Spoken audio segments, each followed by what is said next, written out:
Iran और Israel की मिसाइलें एक दूसरे के आसमान को चीरने के लिए तैयार खड़ी हैं।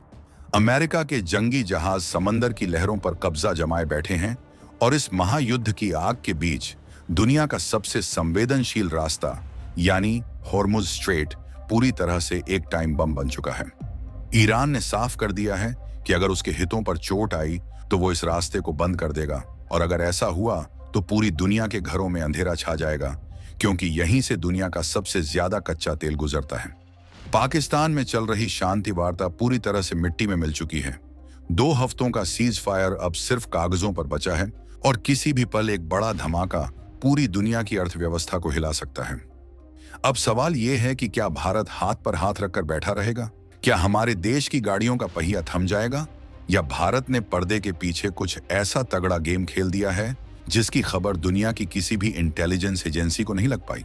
2 हफ्तों का वो नाम मात्र का सीज फायर खत्म होने को है और मिडिल ईस्ट की धरती एक बार फिर से दहकने वाली है।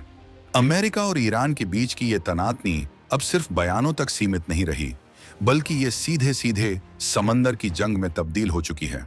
हॉर्मुज स्ट्रेट में भारत समेत कई देशों के विशालकाय तेल टैंकर और मालवाहक जहाज फंसे हुए हैं। ईरान के कोस्ट गार्ड्स की नजरें हर उस जहाज पर हैं जो वहां से गुजरने की कोशिश कर रहा है। लेकिन दोस्तों, असली खबर ये नहीं है कि वहां जंग छिड़ने वाली है। असली खबर तो ये है कि जब पूरी दुनिया इस बात से डर रही थी कि तेल के दाम $200 पार कर जाएंगे, तब भारत के चाणक्य यानी हमारे कूटनीतिज्ञों ने एक ऐसा प्लान बी एक्टिवेट कर दिया है जो सीधे यूएई, सऊदी अरब और कतर के रास्तों से होकर गुजरता है। ये इंडिया का वो सीक्रेट मिशन है जिसने अमेरिका और चीन जैसे बड़े खिलाड़ियों के भी कान खड़े कर दिए हैं। चलिए अब इस पूरे जाल को गहराई से समझते हैं। देखिए, हॉर्मुज स्ट्रेट कोई मामूली रास्ता नहीं है। ये समंदर का वो संकरा गला है जिसे दबाते ही पूरी दुनिया की सांसें फूलने लगती हैं। ईरान इस बात को अच्छे से जानता है, इसलिए वो बार बार अमेरिका को इसी रास्ते को बंद करने की धमकी देता है। लेकिन भारत ने 2026 के इस दौर में अपनी रणनीति पूरी तरह बदल ली है। भारत अब सिर्फ हॉर्मुज के भरोसे नहीं बैठा है। पिछले कुछ महीनों से नई दिल्ली से लेकर रियाद और अब्बू धाबी तक जो सीक्रेट मीटिंग्स चल रही थीं, उनका नतीजा अब सामने आने लगा है। भारत ने यूएई और सऊदी अरब के साथ मिलकर एक ऐसी वैकल्पिक सप्लाई लाइन तैयार कर ली है जो समंदर के इस विवादित रास्ते को पूरी तरह से बाईपास कर देती है। यानी अगर कल को ईरान हॉर्मुज स्ट्रेट पर ताला भी लगा दे, तो भी भारत के पास तेल और गैस की सप्लाई का एक ऐसा रास्ता होगा जो जमीन के रास्ते और सुरक्षित बंदरगाहों से होकर आएगा। अब आपके मन में सवाल आएगा कि आखिर ये मुमकिन कैसे है? क्या रेगिस्तान के बीच से पाइपलाइन बिछाना इतना आसान है? तो सुनिए, भारत ने इस प्लान बी के तहत सऊदी अरब और यूएई के उन पोर्ट्स का इस्तेमाल करने की डील पक्की की है जो हॉर्मुज स्ट्रेट के बाहर यानी ओमान की खाड़ी और लाल सागर की तरफ खुलते हैं। सऊदी अरब की ईस्ट वेस्ट पाइपलाइन, जिसे पेट्रोलाइन कहा जाता है, वो अब भारत के लिए संजीवनी बनने वाली है। इसके जरिए तेल को फारस की खाड़ी से निकालकर सीधे लाल सागर के तट पर पहुंचाया जा रहा है और वहां से भारतीय जहाज सुरक्षित तरीके से तेल लेकर निकल रहे हैं। ये इतनी मास्टर प्लानिंग है कि इसमें ईरान का कोई भी दखल संभव ही नहीं है। लेकिन क्या आपको लगता है कि सिर्फ तेल ही भारत की चिंता है? बिल्कुल नहीं। कतर के साथ हुई हमारी लॉन्ग टर्म एलएनजी यानी गैस की डील भी उतनी ही जरूरी है। कतर के साथ भारत ने जो नया समझौता किया है वो सिर्फ व्यापार नहीं है, वो एक सुरक्षा कवच है। भारत जानता है कि आने वाले समय में अगर जंग और ज्यादा भड़कती है तो बिजली बनाने और फैक्ट्रियों को चलाने के लिए गैस की भारी किल्लत हो सकती है। इसीलिए कतर से आने वाली गैस की सप्लाई को सुरक्षित करने के लिए भारत ने यूएई के साथ मिलकर एक जॉइंट लॉजिस्टिक हब बनाने पर काम शुरू कर दिया है। इसका मतलब ये है कि अब हमारा माल और हमारी ऊर्जा की जरूरतें किसी एक रास्ते की मोहताज नहीं रहेंगी।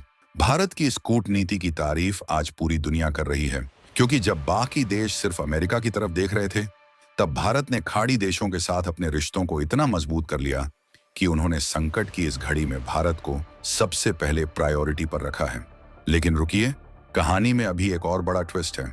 अगर ये जंग सच में एक महायुद्ध में बदल जाती है और मिडिल ईस्ट का पूरा इलाका आग की लपेट में आ जाता है, तो क्या भारत का ये प्लान भी काफी होगा?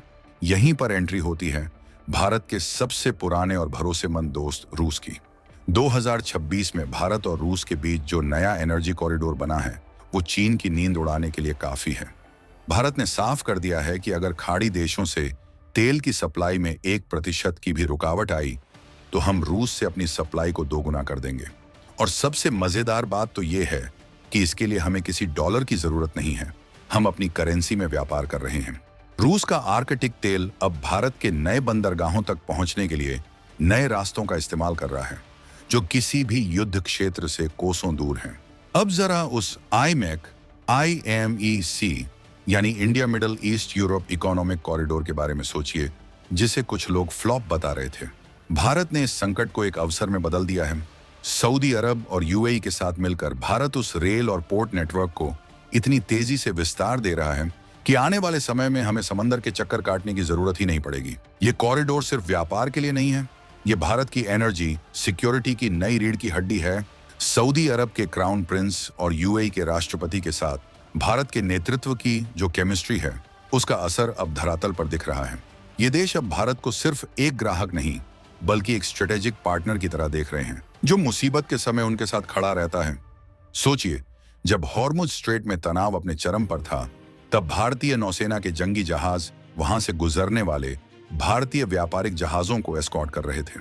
ऑपरेशन संकल्प के तहत भारत ने यह दिखा दिया है कि हम अपनी रक्षा खुद करना जानते हैं। लेकिन यह तो सिर्फ शॉर्ट टर्म सॉल्यूशन था। लॉन्ग टर्म में तो भारत ने गेम ही पलट दिया है। सऊदी अरब की अरामको और UAE की एडनॉक जैसी कंपनियां अब भारत के स्ट्रेटेजिक पेट्रोलियम रिजर्व्स में अपना तेल स्टोर कर रही हैं। यानी तेल उनका, जमीन हमारी और जरूरत पड़ने पर पहला हक भी हमारा। क्या आपने कभी सोचा था कि भारत इस स्तर की प्लानिंग कर सकता है? ये 2026 का वो भारत है जो आने वाले खतरे को भांपकर अपनी ढाल पहले ही तैयार कर लेता है।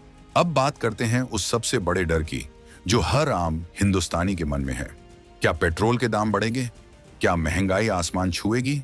देखिए, युद्ध की स्थिति में उतार चढ़ाव तो आता ही है, लेकिन भारत ने जो बफर स्टॉक तैयार किया है और जो वैकल्पिक रास्ते खोजे हैं, वो हमें किसी भी बड़े झटके से बचाने के लिए काफी हैं। भारत अब सिर्फ खाड़ी देशों पर निर्भर नहीं है। हमने अमेरिका, ब्राजील और अफ्रीकी देशों से भी अपने तेल के आयात को बढ़ा दिया है। कूटनीति के शतरंज में भारत ने अपने सारे मोहरे बहुत सोच समझकर चले हैं। ईरान के साथ भी हमारे रिश्ते ऐसे हैं कि वो भारत के हितों को नुकसान पहुंचाने से पहले 10 बार सोचेगा, क्योंकि चाबहार पोर्ट के जरिए भारत ने ईरान के लिए भी एक बड़ा आर्थिक रास्ता खोल रखा है। लेकिन असली रोमांच तो तब शुरू होता है जब हम देखते हैं कि पाकिस्तान इस पूरी स्थिति में कहां खड़ा है। पाकिस्तान में जो शांति की कोशिशें हो रही थीं, वो उनके अपने अंदरूनी झगड़ों और अस्थिरता की वजह से पूरी तरह फेल हो गई हैं। आज पाकिस्तान के पास न तेल खरीदने के पैसे हैं और न ही उनके पास भारत जैसी कोई वैकल्पिक रणनीति है, जबकि भारत अपनी कूटनीति के दम पर UAE और सऊदी अरब को अपने पाले में करके पूरे रीजन का बॉस बनकर उभरा है। ये जो भारत, UAE और सऊदी अरब का नया त्रिकोण बना है, ये भविष्य की वैश्विक राजनीति का केंद्र होने वाला है। इसमें कतर का साथ मिलना सोने पर सुहागा जैसा है, क्योंकि कतर की गैस के बिना दुनिया की बड़ी अर्थव्यवस्थाएं ठप हो सकती हैं। भारत ने इन 3 देशों के साथ जो सीक्रेट डील्स की हैं, उनमें केवल तेल और गैस ही नहीं है, बल्कि इंफ्रास्ट्रक्चर और डिफेंस का भी बड़ा हाथ है। भारत इन देशों को अपनी टेक्नोलॉजी और मैन पावर दे रहा है और बदले में हमें मिल रही है एनर्जी सिक्योरिटी। ये एक ऐसा विन विन सिचुएशन है जिसे देखकर चीन भी काफी परेशान है, क्योंकि उसका स्ट्रिंग ऑफ पर्ल्स वाला गेम अब भारत के इस प्लान बी के सामने फीका पड़ता जा रहा है। भारत के पास अब वो ताकत है कि वो समंदर के रास्ते बंद होने पर भी अपनी अर्थव्यवस्था की रफ्तार को कम नहीं होने देगा। क्या आप जानते हैं कि भारत के इन कदमों से अमेरिका भी हैरान है? अमेरिका को लगता था कि भारत पूरी तरह से उस पर निर्भर रहेगा, लेकिन भारत ने दिखा दिया कि हमारी दोस्ती सबके साथ है, पर हमारी प्राथमिकता सिर्फ हमारा देश है। अब जरा इस पूरी सिचुएशन के क्लाइमैक्स की तरफ बढ़ते हैं। ईरान और अमेरिका की ये खींचतान कब तक चलेगी, ये कोई नहीं जानता, लेकिन एक बात तय है कि हॉर्मुज स्ट्रेट में अगर एक भी गोली चली तो उसका सबसे कम असर भारत पर होगा। क्यों? क्योंकि हमारे पास अब पाइपलाइंस का वो जाल है जो सऊदी से निकलकर सीधे हमारे करीब पहुंचता है। हमारे पास वो रशियन सप्लाई है जो नॉर्थ से आती है, और सबसे बड़ी बात, हमारे पास वो कूटनीतिक जीत है जिसने UAE और कतर जैसे देशों को हमारा पक्का मददगार बना दिया है। ये भारत की जीत है, ये हर उस हिंदुस्तानी की जीत है जो चाहता है कि उसका देश दुनिया की तीसरी सबसे बड़ी अर्थव्यवस्था बने।